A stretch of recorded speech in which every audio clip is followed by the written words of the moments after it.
So for those who don't know, I'm Ben's younger brother Zani. And yeah, I've just got a few words to say about my brother.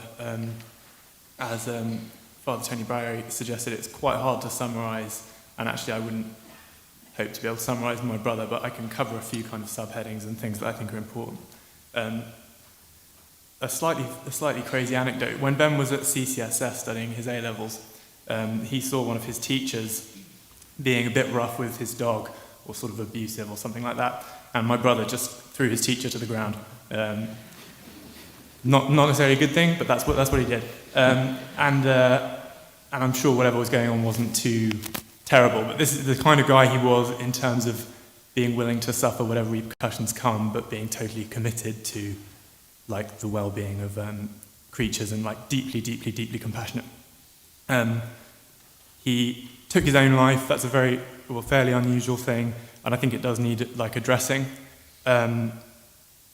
He was working as a driver, and his depot was in the Slyfield estate, and when he went into work, he'd see lorry loads of animals being brought in to their final destination to be slaughtered, and I hope I've given some kind of a sense of the kind of guy he was.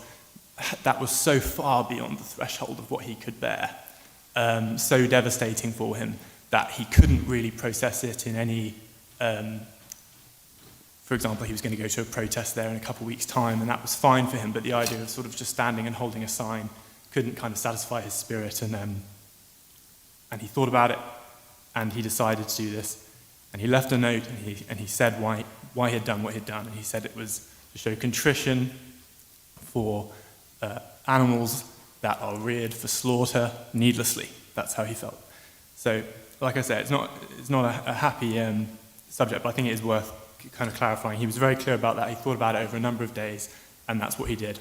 I wish he hadn't done that. It's awful, but it was very consistent with his character of profound compassion, profound care, and being willing to do anything for what he cared about. Of course, we all wish that hadn't happened and that things had gone differently, but I think it is worth addressing. And for the record as well, his note is actually quite funny. It's probably not appropriate for me to sort of like read it, but it's, for example, he said he closed it with Stay Jedi. He wants Def Leppard played at his funeral. He said like, Mum, I want you to quit smoking. I mean, that's a very hard thing to do at this time. At least for January, wink face. Like it's a slightly unusual situation, especially if someone kills himself, you might think everything was terrible or they didn't have any self-worth and things like this. So I've covered that, a bit about the circumstance of his life at the time. He was devastated. He used the word devastated himself by what happened. But that evening he'd been with friends. He'd been out with Jordan, who's here tonight, at a gig down at the Guildford ice rink. Enjoying that. He was going to be going out the next night with friends, New Year's Eve party. Had interesting things happening. For a long time I'd said to Ben, you could really step up your dance music if you were collaborating with songwriters and recording vocalists and stuff. Just a few days earlier he was collaborating with a great vocalist, great song. I said to him I loved the pre-chorus, and then I saw on his Instagram a couple of days later he'd shared the pre-chorus, this is a really good pre-chorus, guys, isn't it? So he was enjoying life, he was doing good work, working, good friends. This was just so far beyond what he could kind of bear. Like I said, I've kind of given myself a few subheadings for things that I just think are important. Another one is bipolar. Ben had bipolar, and that's frankly is part of who he was. He wouldn't have probably been as the same person if he didn't. Perhaps not as compassionate, perhaps not as creative. Who knows? But it was part of him, and there were a lot of strengths that came from the same Ben that could be capable of doing something like this was the same Ben that was capable of intuitively knowing when an 8-year-old was having a terrible day and taking care of them all day and making sure they had a great time with no prior knowledge of what was going on. So it's the same person, and you can't take one and not take the other. So that's kind of how I process this as well as, I can't say I want the Ben who's compassionate, loving, feels things so deeply, is so creative, intuitive, blah, blah, blah, blah, but he doesn't care if he sees hundreds of animals being taken into slaughter every day at work. Not that Ben, but all the other stuff. You can't play that. So, but obviously that experience did hurt him.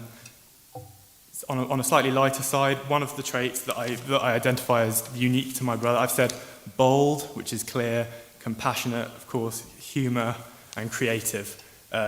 We had a very odd, odd sense of humour between me and Ben. It's kind of weird. Like, if I called Ben, he would answer the phone by going, and then I'd go, and the first 30 seconds of a call would just be us giggling to each other. And there was almost a style of like a kind of sagacious, kind of wise person going, which we just used to do when there wasn't anything actually being discussed at all. It was just like a weird thing. Always impersonating people, putting on accents, finding little characters and situations funny. Like, a lot of the humour between us was very absurd, and that continued right until he died. One of my last memories of Ben is me playing Words of Love by Buddy Holly in the kitchen on the guitar, and him coming in and just like boogieing around the kitchen a couple of days before he died.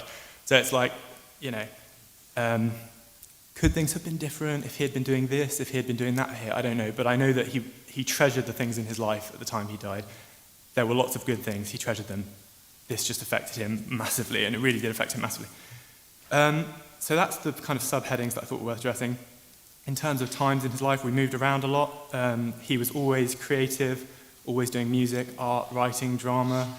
When we lived in Yorkshire, his godfather, Carlo, who's not here tonight, bought him a keyboard, which turned out to be one of the best gifts you could have given to like a 7-year-old Ben. Started teaching himself music, chords, playing by ear. Played the lead in their school production of Frankenstein. Then we moved to Norwich. We were writing together, writing sort of comedy and stuff like that. When he moved back down to Surrey, he had quite a rough time at SJB, but made some of the best, most enduring friendships of his life there. Sometimes things aren't always great, but then he went on after that to go to CCSS in Cambridge, had an amazing time organising their ball, writing and acting in videos. He had a great relationship with a girl called Allegra, and all the photos of them together, he's just so happy, you can clearly see that. Playing football, playing music, got good A-levels, good enough to go to do English at Edinburgh, and he loved Edinburgh. He loved being in the city and so on. And later went to study at ACM in Guildford, which was an amazing time for him, using his natural talent in music, whilst also collaborating with friends like Jordan's here today, and lots of others. He loved almost like renting out our dining room to people who wanted to do music and like bringing them in coffee. And so that's a great chapter in his life.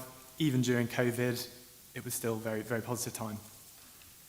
So that's a lot of the subheadings. In terms of my relationship with Ben, I'm just so pleased to have had such an amazing brother, someone who I could share lots of what kind of weird humour with, collaborate with. I'm pleased even in our mid-20s we were able to act in a play together, record music together. A lot of siblings don't get that chance, especially when they're in that sort of, growing up. And live together. We were going on walks often in the weeks before he died. So I treasure that. Like I said, I wish he hadn't done what he did, but in a weird way I understand, because it's so true to him. And I celebrate the man, honour his spirit, and I'm very grateful to him for kind of having been, just like a great brother. So, I think that's it. Like I said, I've kind of done it as like subheadings, so I haven't got like a real conclusion, but thanks all for coming, look forward to speaking with you, and I can see in the audience lots of people who Ben treasured and loved having in his life. So all right, thank you. And thank you, Tony Barry, for what you said as well. That's really beautiful. Okay, thanks.